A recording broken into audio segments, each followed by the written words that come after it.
坐了8个小时车啊，终于从深圳回到了长沙。现在是凌晨的12点钟，店长说我们店里都要炸掉了。我从深圳总共收了这里7只德文，还有120只金渐层，总共是收了近130只猫。废话不多说，带你们进去看一下，你们就知道里面有多少只猫了。来。我的天哪，映入我们眼帘的，我们把沙发都给拆了，包括进门的这边都是笼子，然后这边一直走到头。来，兄弟们，你们来看看我们这个猫的区，傻眼了，我直接傻眼了，这么多猫。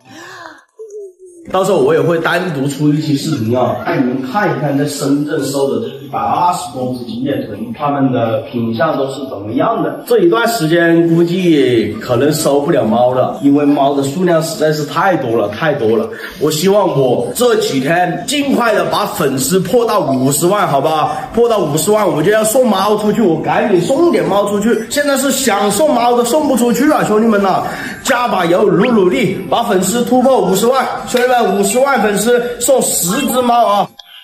Nice， 那我们就把这几只德文给安排一下。德文的话是收的4只白的，3只黑的啊，已经把这个柜子给准备好了。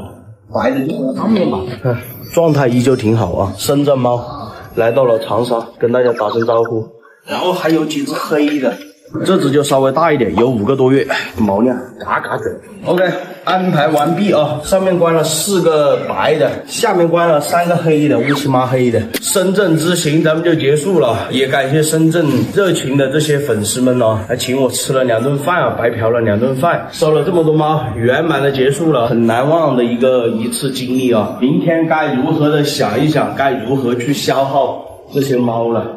如果说有同行对这些成母啊、新母啊，还有种公感兴趣的话，是吧？懂吗？